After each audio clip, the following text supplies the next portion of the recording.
Dentro de las principales críticas que se le hacen a la escuela tradicional está el hecho de que ésta se basaba en un modelo donde el eje central era el maestro. Por tal motivo, pues el docente era quien imponía su conocimiento, sus ideas, pensamientos y conductas. Entonces esta escuela educaba hacia el adiestramiento, hacia la obediencia, dejando de un lado lo que Rousseau pues denominó como el desarrollo libre. Y es con Rousseau precisamente donde se empieza a marcar ese hito en la historia de la educación, ¿no? Y de ahí que empiezan a partir las pedagogías contemporáneas de la premisa de que el estudiante es un sujeto activo que merece participación, que tiene voz y que tiene voto. En ese sentido, pues la idea de las contemporáneas, de las pedagogías contemporáneas, es que se le permite al estudiante explorar.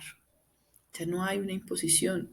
Ahora lo que debe hacer el educador en su rol es permitirle al estudiante esa exploración de su entorno, en su contexto real o natural en términos de Rousseau.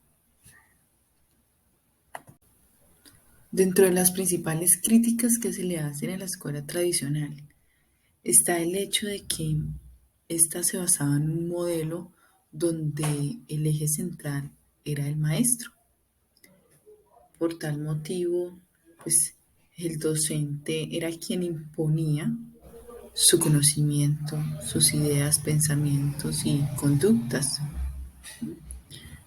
Entonces esta escuela educaba hacia el adiestramiento, hacia la obediencia, dejando de un lado lo que Rousseau pues denominó como el desarrollo libre. Y es con Rousseau precisamente donde se empieza a marcar ese hito en la historia de la educación, ¿no? Y de ahí que empiezan a partir las pedagogías contemporáneas de la premisa de que el estudiante es un sujeto activo que merece participación, que tiene voz y que tiene voto. En ese sentido, pues la idea de las contemporáneas, de las pedagogías contemporáneas, es que se le permite al estudiante explorar. Ya no hay una imposición. Ahora lo que debe hacer el educador en su rol es permitirle al estudiante esa exploración de su entorno, en su contexto real o natural en términos de Rousseau. Que las pedagogías contemporáneas le apuestan al desarrollo del pensamiento crítico en los estudiantes, que el estudiante a través de la reflexión y su autonomía sea capaz de tomar las decisiones sobre su propio mundo. Ya no se trata de imponerles un pensamiento, una cosmovisión, ¿cierto? Sino que él tenga la libertad de escoger. Entonces vemos aquí cómo cómo cambia el sistema, la escuela, después de los aportes de Rousseau, porque definitivamente es pensar en que el estudiante es un sujeto activo del conocimiento y el maestro es un orientador, no un transmisor del saber. Entonces, en ese sentido, nos invita, creo yo, a que la enseñanza sea el acto consciente, donde el estudiante pueda participar activamente. Y eso tiene algunas implicaciones bien importantes y la primera de ellas es que es necesario reemplazar el verticalismo que se vivía en la escuela tradicional por la participación en los acuerdos. En ese sentido, pues cabe hacer la aclaración de que hoy en día, a pesar de que hay muchos pues estamos viendo el auge de la tecnología, muchos medios, pues se puede continuar con esa relación vertical y se ha visto. Entonces no es, creo que ahí hay una confusión bien grande con la palabra innovación, porque yo puedo seguir, esas prácticas tradicionales pueden seguir permeando aún con el uso de herramientas tecnológicas. Entonces, mmm, es necesario revisar bien el concepto de innovación.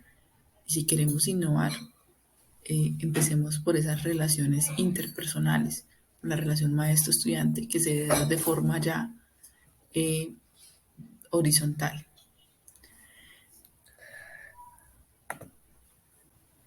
En tal sentido, estamos entonces hablando de una escuela para la vida, de una escuela democrática, participativa, heterogénea, donde el estudiante se desarrolle de forma libre y natural, puesto que es en la escuela donde se contribuye a la formación de la sociedad, esos seres conformes, reprimidos, sumisos, o por el contrario, inquietos, transformadores, críticos y comprometidos.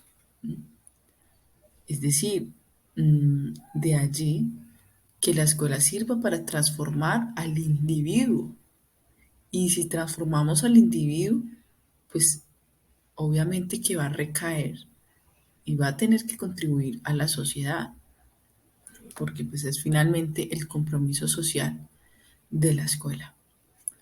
Por eso los educadores tenemos un llamado y es a pensar la historia a pensar la educación desde un ámbito humanista, donde se pueda comprender la paz y la libertad como un principio fundamental, no solamente de la escuela, sino de la vida.